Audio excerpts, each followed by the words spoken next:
I'm Ryan Iverson, and this is the Investor Breakout Weekly Insight. Let's talk about what happened this week.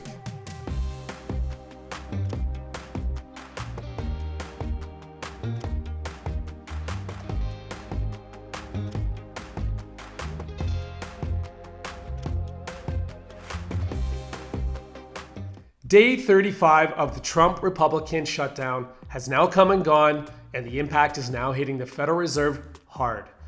With key government offices closed, critical data isn't coming in. That means no official reports on jobs, inflation, or growth, leaving the Fed flying blind at a crucial time. The Bureau of Labor Statistics has missed 2 consecutive employment reports. Inflation data is stalled. Even the GDP update never came out. Without that information, the Fed is being forced to make major decisions on interest rates, inflation, and employment without the numbers to guide them. And that has real consequences for families. Businesses rely on this data to set wages and plan for the future. Without it, costs could rise even faster and layoffs could hit more sectors. Analysts warn the longer this shutdown drags on, the deeper the damage becomes. For now, the Fed and the American public are both left waiting in the dark.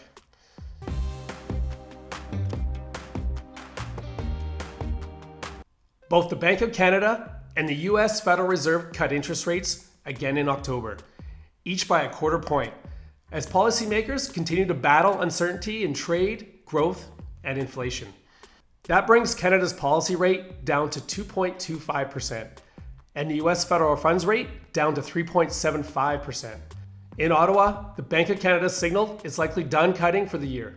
The bank has sharply lowered its growth forecast, now expecting the Canadian economy to expand just 1.2% in 2025, weighed down by weak exports, soft business investment, and ongoing trade tensions with the US.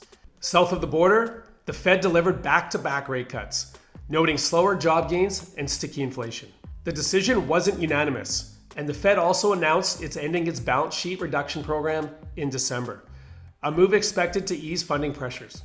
Overall, analysts say easier policy supports risk-on assets, and the equity markets could continue to outperform bonds and cash into the new year.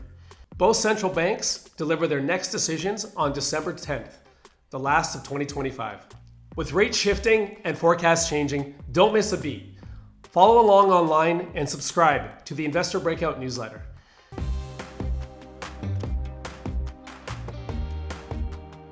The Toronto Blue Jays came within 2 strikes of their first World Series since 1993, losing 5-4 to the LA Dodgers. It was a magical season and perfect timing for Rogers Communications.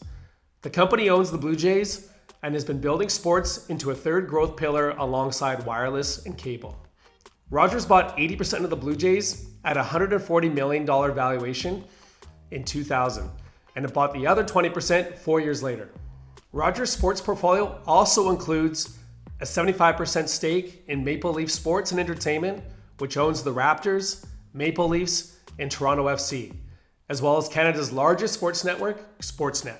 The 4 teams are valued at 12.6 billion Canadian dollars, with Rogers' share around 10 billion.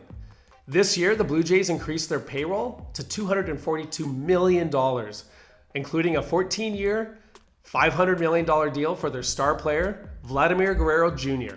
Rogers also invested $300 million, renovating Rogers Center and adding premium seating and concert events.